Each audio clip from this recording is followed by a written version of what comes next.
9 ছেলেকে এখনো ফেরত দেয়নি আরাকান আর্মি, পরিবারের আর্তনাদ। হাদির ইচ্ছে ছিল বাবার কবরের পাশে সমাহিত হওয়ার, জানালো পরিবার। যুদ্ধ করতে ইউক্রেনকে $105 বিলিয়ন দিচ্ছে ইউই। মহানবীকে কটূক্তি করায় গণপিটুনিতে যুবক নিহত। সর্বশেষ জানাবো আরো হামলার শঙ্কা, দেশের সম্পদ রক্ষা করার আহ্বান আসিফ মাহমুদের। দেখছিলেন সংবাদ শিরোনাম, এবারে বিস্তারিত। 9 ছেলেকে এখনো ফেরত দেয়নি আরাকান আর্মি, পরিবারের আর্তনাদ। কক্সবাজারের টেকনাফের শাহপরীর দ্বীপ সংলগ্ন সাগর থেকে মাছ শিকারের সময় ধরে নিয়ে যাওয়া 9 ছেলেকে একদিন পার হলেও ফেরত দেয়নি মিয়ানমার আরাকান আর্মি। এতে পরিবারের উপার্জনক্ষম ব্যক্তিরা বন্দী থাকায় জেলেদের ঘরে চলছে আর্তনাদ ও আহাজারি। আটককৃত ব্যক্তিদের দেশে ফিরিয়ে আনতে সরকারের সহযোগিতা কামনা করছেন ভুক্তভোগী পরিবারগুলো। আটককৃতরা হলেন টেকনাফের শাহপরী দ্বীপ ডাঙ্গরপাড়ার বাসিন্দা মঞ্জুর আলম, বয়স 28, মোহাম্মদ আব্দুল্লাহ, বয়স 26, মোহাম্মদ আনোয়ার, বয়স 27, ওমর ফারুক, বয়স 17, আফরজ আলম 16, কবির আহমেদ 55 এবং মোহাম্মদ রাসেল 26, জসিম আহমেদ বয়স 18 এবং মোহাম্মদ ইব্রাহিম বয়স 21।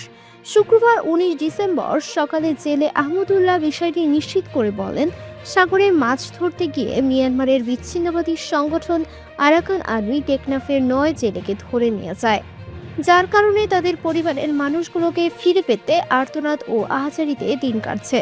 তিনি আরও জানান, বৃহস্পতিবার সকালের দিকে টেকনাফের শাহপরীর দ্বীপ সংলগ্ন সাগরে জেলেরা মাছ ধরছিলেন। এ সময় আরাকান আর্মির সদস্যরা স্পিডবোটে এসে জেলেদের ধাওয়া দেয় এবং তাদের মধ্যে 2 বোট সহ 9 জনকে আটক করে। আটককৃতরা জেলেরা শাহপরীর দ্বীপের ডাঙ্গরপাড়া এলাকার বাসিন্দা। তবে সাগরের মাছ ধরার সময় অনেক ক্ষেত্রে কোনটি মিয়ানমারের জলসীমা আর কোনটি বাংলাদেশের জলসীমা তা না জেনে জেলেরা অনেক সময় মিয়ানমারের জলসীমায় চলে যাওয়ায় তারা আটক হয় বলে মন্তব্য করেন তিনি। হাদির ইচ্ছে ছিল বাবার কবরের পাশে সমাহিত হওয়ার, জানালো পরিবার। ইনকিলাব মঞ্চের মুখপাত্র ও ঢাকা 8 আসনের সম্ভাব্য স্বতন্ত্র প্রার্থী শরীফ ওসমান হাদি 7 দিন চিকিৎসাধীন থাকার পর মৃত্যুবরণ করেছেন। শোকে স্তব্ধ তার গ্রামের বাড়ি ঝালকাঠির নলছটি উপজেলা। হাদি শূন্য বসতভিটায় ভিড় করেছেন চেনা অচেনা মানুষ। গ্রামবাসীরা এখন শেষবার তাকে দেখার অপেক্ষায় প্রহর গুনছেন। পরিবারের সদস্যরা জানিয়েছেন, হাদির ইচ্ছে ছিল তাকে তার বাবার কবরের পাশে সমাহিত করা হোক, তবে চূড়ান্ত সিদ্ধান্ত এখনো হয়নি। নিহত হাদির ভগ্নপতি আমির হোসেন গণমাধ্যমকে বলেন, হাদির ইচ্ছে ছিল তাকে তার বাবার পাশে সমাহিত করা। নলছিটি পৌরসভার থাসমহল এলাকার টিনশেডের একটি সাধারণ ঘরেই 1993 সালে জন্মগ্রহণ করেছিলেন সৈয়দ শরীফ ওসমান হাদি। বাবা মাওলানা আব্দুল হাদি ও মা তাসলিমা হাদির ঘরে 6 সন্তানের মধ্যে তিনি ছিলেন সবার ছোট। নিম্ন মধ্যবিত্ত পরিবারের সন্তান হাদির বেড়ে ওঠা গ্রামে, তবে এখন এই ঘর যেন শুধু একটি ছবি হয়ে দাঁড়িয়েছে। ঘাতকের গুলিতে চিরতরে বিদায় নেওয়ায় তার জন্মভূমি শূন্যতার ছায়ায় ঢেকে পড়েছে।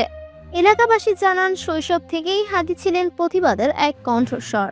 নেসারাবাদ NS কামিল মাদ্রাসা থেকে দাখিল ও আলিম শেষ করে পরে ঢাকা বিশ্ববিদ্যালয় একাডেমির পাঠ চুকান। স্বজনদের পাশাপাশি গ্রামবাসীর কাছে হাদি কেবল একটি নাম নয়, 24-এর গণঅভ্যুত্থানে নেতৃত্ব দেওয়ায় তিনি প্রতিষ্ঠানের প্রতিচ্ছবি হয়ে উঠেছেন। তাই তার হত্যার ঘটনা কেউ মানতে পারছে না। শুক্রবার 19 ডিসেম্বর সকাল থেকেই চেনা অচেনা মানুষ ভিড় করেছেন হাদির ভাঙাচুরা ঘরের সামনে। বাড়িতে থাকা হাদির বোন ও পরিবারের প্রতি সান্ত্বনা জোগাতে আগতরা ভাষা পাচ্ছেন না। এই সময় কেউ স্মৃতি শেয়ার করছেন, কেউ হাদির হত্যার বিচারের দাবি তুলছেন। যুদ্ধ করতে ইউক্রেনকে $105 বিলিয়ন দিচ্ছে ইইউ। আগামী 2 বছর সামরিক ও অর্থনৈতিক চাহিদা মেটাতে ইউক্রেনকে $105 বিলিয়ন সুদমুক্ত ঋণ দিতে সম্মত হয়েছেন ইউরোপীয় ইউনিয়নের ইইউ নেতারা। গণমাধ্যমে বিষয়টি নিশ্চিত করেছেন ইউরোপীয় কাউন্সিলের সভাপতি অ্যান্তোনিও কস্তা। খবর আল জাজিরার। কূটনীতিকদের বরাতে জানা গেছে, শুক্রবার 19 ডিসেম্বর ভোরে ইইউ নেতারা রাশিয়ার জব্দকৃত সম্পদ ব্যবহার না করে পুঁজিবাজার থেকে ঋণ নিয়ে ইউক্রেনকে প্রতিরক্ষা ব্যয় মেটানোর সিদ্ধান্ত নেন।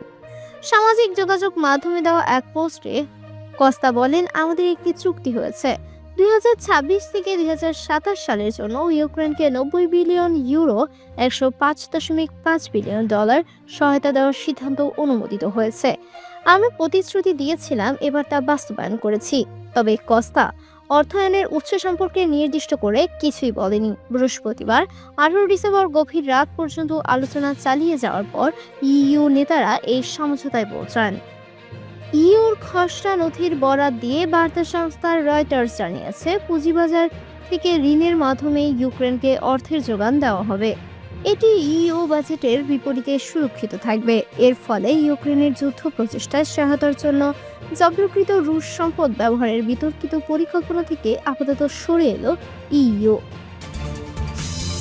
মহানবীকে কটূক্তি করায় গণপিটুনিতে যুবক নিহত। ময়মনসিংহের ভালুকায় হযরত মুহাম্মদ সাল্লাল্লাহু আলাইহি সাল্লামকে কটূক্তির অভিযোগে এক হিন্দু যুবককে গণপিটুনি দিয়ে হত্যার ঘটনা ঘটেছে। বৃহস্পতিবার 18 ডিসেম্বর রাতে উপজেলার জাঙ্গিরিয়া ও ডুবাদিয়াপাড়া এলাকার পাইওনিয়ার নেটওয়ার্কস বিডি লিমিটেড কারখানার সামনে এই ঘটনা ঘটে।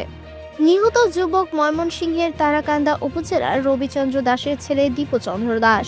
স্থানীয় সূত্রে জানা যায়, দীপু ওই কারখানায় লিঙ্কিং সেকশনে কাজ করতেন। ঘটনার রাতে কাজ করার সময় তিনি সহকর্মীদের সঙ্গে মহানবী হযরত মুহাম্মদ সাল্লাল্লাহু আলাইহি সাল্লামকে নিয়ে কুরুচিপূর্ণ মন্তব্য করেন বলে অভিযোগ ওঠে। বিষয়টি তাৎক্ষণিকভাবে এলাকায় জানাজানি হলে স্থানীয় লোকজন ও কারখানার কর্মচারীদের মধ্যে তীব্র ক্ষোভের সৃষ্টি হয়।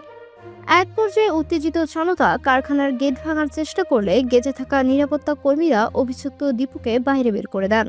পরে বিক্ষুব্ধ জনতা তাকে গণপিটুনি দিলে তিনি গুরুতর আহত হন এবং কিছুক্ষণের মধ্যেই মারা যান। এরপর বিক্ষুব্ধ জনতা নিহতের লাশ নিয়ে ঢাকা ময়মনসিংহ মহাসড়কে অবস্থান নেয় এবং লাশ ঝুলিয়ে বিক্ষোভ করে। এক পর্যায়ে লাশ আগুন ধরিয়ে দেওয়া হয়। পরে পুলিশ ও সেনাবাহিনী ঘটনাস্থলে গিয়ে পরিস্থিতি নিয়ন্ত্রণে আনে। আগুন নিভিয়ে লাশ উদ্ধার করে নিজেদের হেফাজতে নেয়। এরপর লাশ ভালুকা মডেল থানায় নেওয়া হয়। এ বিষয়ে কারখানা কর্তৃপক্ষ কোনো মন্তব্য করতে রাজি হয়নি। আইন শৃঙ্খলা বাহিনীর পক্ষ থেকেও আনুষ্ঠানিকভাবে তাৎক্ষণিক কোনো বক্তব্য পাওয়া যায়নি। ভালুকা মডেল থানার ওসি জাহিদুল ইসলাম জানান, নিহত ব্যক্তির লাশ উদ্ধার করে ময়নাতদন্তের জন্য পাঠানো হয়েছে। ঘটনার তদন্ত চলছে এবং মামলা প্রক্রিয়াধীন। এদিকে এ বিষয়ে সামরিক যোগাযোগ মাধ্যমে ফেসবুকে দেওয়া এক পোস্টে ইউএনও মোহাম্মদ ফিরোজ হোসেন জানান, ভালুকা উপজেলার হবিরবাড়ি ইউনিয়নের মাস্টারবাড়ি এলাকায় মহানবী হযরত মুহাম্মদ সাল্লাল্লাহু আলাইহি সাল্লামকে নিয়ে কটূক্তির অভিযোগে একজন নিহত হয়েছেন। নিহতের লাশ বর্তমানে পুলিশ হেফাজতে রয়েছে এবং পরিস্থিতি স্বাভাবিক আছে। আরও হামলার শঙ্কা, দেশের সম্পদ রক্ষা করার আহ্বান আসিফ মাহমুদের। ইনকিলাব মঞ্চের আহ্বায়ক শরীফ ওসমান বিন হাদির মৃত্যুর পরবর্তী সহিংস ঘটনার বিরুদ্ধে অবস্থান ব্যক্ত করেছেন অন্তর্বর্তী সরকারের সদ্য সাবেক উপদেষ্টা ও জুলাই আন্দোলনের অন্যতম সমন্বয়ক আসিফ মাহমুদ সজীব। আজ ও আগামীকাল ভাঙচুরের অগ্নিসংযোগের মতো ঘটনা ঘটতে পারে বলেও শঙ্কা প্রকাশ করেছেন সাবেক এই উপদেষ্টা।